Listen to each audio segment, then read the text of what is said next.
आप लोगों को हर 2 दिन बाद बार बार प्रेस कॉन्फ्रेंस के माध्यम से हम बुलाते हैं, क्योंकि रोजाना नए नए तथ्य निकल करके आ रहे हैं। आज की इस प्रेस कॉन्फ्रेंस का जो उद्देश्य है, कुछ चौंकाने वाले तथ्य सामने आए हैं इस ईवीएम के मैटर्स को लेकर के, ईवीएम की मैन्युफैक्चरिंग को लेकर के, और जो चुनाव आयोग की रिपोर्ट्स हैं उनके माध्यम से लेकर के। हमारे तमाम साथी यहां पर मौजूद हैं और इन तथ्यों को दिल्ली सरकार के पूर्व कैबिनेट मंत्री और एडवोकेट राजेंद्र पाल गौतम जी और सुप्रीम कोर्ट के सर्वोच्च वकील जो हैं भानु प्रताप सिंह, ये आपको बताएंगे। मैं आपको सिर्फ 1 या 2 बातें बताना चाहूंगा। नंबर 1 ये कि पहली प्रेस कॉन्फ्रेंस के अंदर हमने देश की जनता से ये निवेदन किया था कि जो मिस कॉल नंबर हमने जारी किया था, उस मिस कॉल के नंबर में कुछ टेक्निकल फॉल्ट होने की वजह से बहुत सारे लोगों की कॉल उसमें रजिस्टर नहीं हो पा रही थी। वो जो उसमें टेक्निकल फॉल्ट था वो हमने दूर कर दिया है और अभी उसका रिकॉर्ड पिछले 4 दिन से जो ऑब्जर्व कर रहे हैं हम, वो बहुत जबरदस्त आ रहा है। पूरे देश में कश्मीर से लेकर कन्याकुमारी तक डेली लाखों टेलीफोन प्रतिदिन के हिसाब से इसमें आ रही है, जिससे ये साबित होता है कि आप लोगों के चैनल के माध्यम से देश की जनता जो भी तथ्य हमने उनको रखे हैं, जनता आंदोलन के लिए सड़क पर आने के लिए तैयार हो चुकी है। नमस्कार साथियों,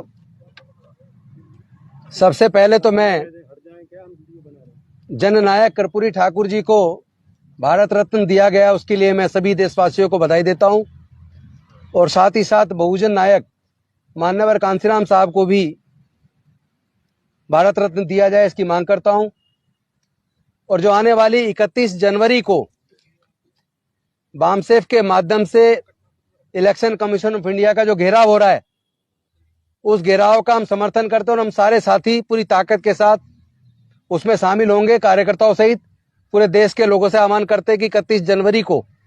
वो लोग दिल्ली में उस मुहिम में शामिल हो ताकि बैलेट पेपर को वापस लाया जा सके। इसके साथ साथ आज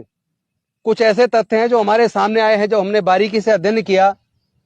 ईवीएम के बारे में। अध्ययन करने के बाद जो चीजें सामने आई हैं, हमें जो बाकी तथ्य पता लगे वो ये पता लगे हैं कि जो कंट्रोल यूनिट है उसका सॉफ्टवेयर टेक्निकल एक्सपर्ट कमेटी बनाती है और वो कमेटी उस सॉफ्टवेयर में ही ये तय कर देती है किसको जिताना है। ये टेक्निकल एक्सपर्ट कमेटी के हाथ में है। अगर टेक्निकल एक्सपर्ट कमेटी पहले से ही विन ओवर कर ली जाए, उनको खरीद लिया जाए या किसी भी तरीके से इन्फ्लुएंस में ले लिया जाए, तो जब वो सॉफ्टवेयर डेवलप करते हैं, सॉफ्टवेयर में ही अगर वो चाहे तो ये तय कर सकते हैं कि किसको जिताना है। लेकिन इसको जिताने का खेल, जो सबसे बड़ा खेल है, वो बिना टाइमर के संभव नहीं है। इस मशीन के अंदर, ईवीएम के अंदर जो कंट्रोल यूनिट है, उसके अंदर बकायदा एक टाइमर लगा हुआ है जिसमें पूरा टाइम डेट दोनों चीज होती है। और अगर टाइम और डेट ना हो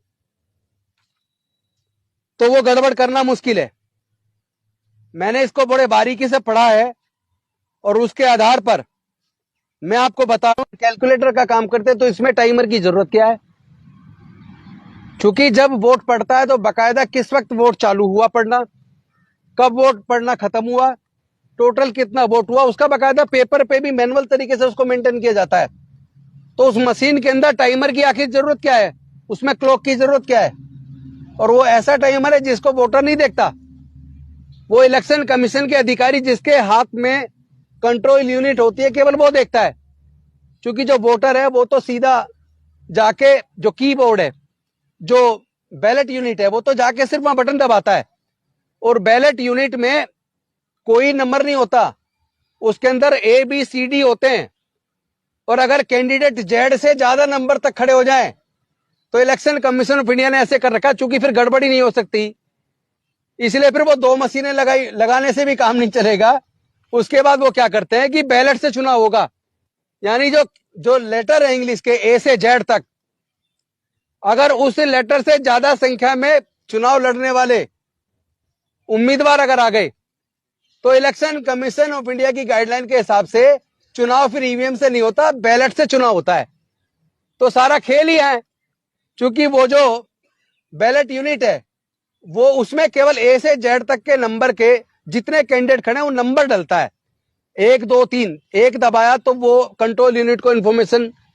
बैलेट यूनिट देती है और वो ए बी सी डी इस तरीके से उसमें मार्किंग होती है।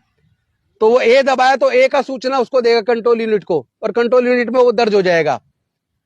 लेकिन होता क्या है कि जो उसके बाद जब लोग अपना नॉमिनेशन फाइल कर देते हैं उम्मीदवार और नॉमिनेशन विड्रॉ होने की डेट के बाद उसके बाद इलेक्शन कमीशन ऑफ इंडिया के इंजीनियर्स, जो कोई जरूरी नहीं है कि सरकारी आदमी हो, वो कोई प्राइवेट टेक्निकल एक्सपर्ट भी हो सकता है, वो हायर किया हुआ आदमी भी हो सकता है, वो आकर वो उस मशीन के अंदर, चूंकि उसमें एक मेमोरी होती है और दूसरा जो दो चीज जो वो करता है वो होता है टाइम फाइल बनती है और एक कैंडिडेट फाइल होती है। वो जो एक्सपर्ट आता है जो चुनाव की डेट से एकदम पहले जब विड्रॉ की डेट खत्म हो जाती है और फाइनल हो जाता है कितने उम्मीदवार किस किस पार्टी के चुनाव मैदान में बचे हैं, उसके बाद जो मशीन में वो डालते हैं वो एक तो टाइम फाइल डालते हैं और एक कैंडिडेट फाइल डालते हैं ताकि किसको वोट दिया जा रहा वो उसमें आ सके। लेकिन असली बात जो है वो सॉफ्टवेयर जो उधर डिजाइन किया गया टेक्निकल एक्सपर्ट कमेटी में, और टेक्निकल एक्सपर्ट कमेटी को अगर इन्फ्लुएंस कर दिया गया और उसने अगर वहीं तय कर दिया किसको जिताना, चूंकि ये विश्वास कहां से आता है कि इस बार 300 से ज्यादा जीतेंगे, इस बार 400 से ज्यादा जीतेंगे, ये कॉन्फिडेंस कहां से आता है? ये कॉन्फिडेंस से वही कह सकता है जिसको पता है कि उसने इन्फ्लुएंस करके टेक्निकल एक्सपर्ट कमेटी के माध्यम से उसके अंदर सॉफ्टवेयर वो डेवलप करवा दिया है कि उन्होंने उस पार्टी को इतने चुनाव में इतने वोटों से जिताना है। अभी आपने देखा होगा पिछले दिनों मध्य प्रदेश के अंदर एक कैंडिडेट ने, बीजेपी के कैंडिडेट ने, उसने पहले ही बता दिया मुझे इतना बीजेपी को वोट मिलेगा, इतना उसको मिलेगा, और जब रिजल्ट आया तो वो बाकी उतना ही निकला, थोड़ा बहुत वोट का अंतर था। तो ये सारे ये समझ लीजिए कि जो आम वोटर का भरोसा है, जिस वोटर के भरोसे को कायम करने की जिम्मेदारी इलेक्शन कमीशन ऑफ इंडिया की है, तो वो जो वोट की उसकी चोरी हो रही है और उसको बिल्कुल डाउट उसका पक्का होता जा रहा है कि चुनाव के माध्यम से उनके वोट की चोरी हो रही है, उसको उस पर भरोसा नहीं पैदा हो रहा है, तो ये जिम्मेदारी तो इनकी है। और दूसरा डाउट इसलिए और ज्यादा मजबूत हो जाता है क्योंकि जब सुप्रीम कोर्ट ने व्यवस्था दे दी कि इलेक्शन कमीशन का गठन कि 3 जो सदस्य कमेटी होगी, एक प्रधानमंत्री होंगे, एक अपोजिशन के लीडर होंगे और एक सुप्रीम कोर्ट के चीफ जस्टिस होंगे, लेकिन माननीय मोदी जी ने संसद के माध्यम से एक कानून लाकर उसको बदल दिया और अब उस 3 सदस्य कमेटी में 2 सदस्य केंद्र सरकार के हो गए, एक प्रधानमंत्री जी हो गए और एक उनके लॉ मिनिस्टर हो गए, एक लीडर अपोजिशन हो गए। यानी जिसको इलेक्शन कमिश्नर वो बनाना चाहेंगे वो उसको बनाएंगे और वो उनके इन्फ्लुएंस का आदमी हो सकता है, इस पॉसिबिलिटी को रूल्ड आउट नहीं किया जा सकता। इसीलिए हम निवेदन करते हैं इलेक्शन कमीशन ऑफ इंडिया से, देश के राष्ट्रपति जी से, कि वो इसमें संज्ञान लें और माननीय सर्वोच्च न्यायालय के मुख्य न्यायाधीश से और उनके कंपेनियन जजेस से भी हम निवेदन करते हैं कि वो इस पर संज्ञान ले और उस व्यवस्था को कायम करें और जो ये कानून लाया गया संसद के द्वारा उसको नल एंड वॉइड डिक्लेयर करें। एक डाटा आप देखें जिसकी वजह से डाउट और ज्यादा बढ़ जाता है। इसमें आसाम के दीमा हसाओ जिले में एक बूथ पर थे केवल 90 वोट, 90 मतदाता थे, लेकिन ईवीएम में वोट पड़े 171 और उसने फिर चुनाव आयोग के 5 अफसर सस्पेंड किए इलेक्शन कमीशन ने। फिर कैसे भरोसा करें ऐसे ईवीएम पर? और दूसरा डाटा है मध्य प्रदेश, छत्तीसगढ़ का, वहां बसपा के कैंडिडेट खड़े हुए, वहीं उनके रिश्तेदार रहते थे, घर वाले रहते थे, लेकिन उस खुद अपने उनके बूथ से उनको एक भी वोट नहीं मिला, उनका खुद का वोट कहां गया? तो ये सारे डाटा जो हमारे पास आ रहे हैं जगह जगह से, उससे इस बात साबित हो जाती है कि इलेक्शन कमीशन ऑफ इंडिया क्यों इतना जिद्दी हो गया है, क्यों वो ईवीएम से चुनाव कराने पे क्यों आमादा है, क्यों भारतीय जनता पार्टी के वरिष्ठ नेता एवं होम मिनिस्टर ये कह रहे हैं कि इस बार 400 पार, क्यों भारतीय जनता पार्टी के बड़े नेता कह रहे हैं इस बार 400 पार आएंगी? उन्हें इतना भरोसा कैसे है जबकि उन्होंने कोई काम ऐसे नहीं किया? और इसके साथ साथ लास्ट में एक बात कहूंगा, ये सब लोग जैसे राम मंदिर वाला मुद्दा हुआ, कभी कोई सा मुद्दा लाते हैं, ये सब एक माइंड सेट बनाने के लिए, ताकि जो खेल ये खेल रहे हैं उस खेल को वो उसके द्वारा कवर किया जा सके, इसलिए ऐसा खेल चलाया जा रहा है।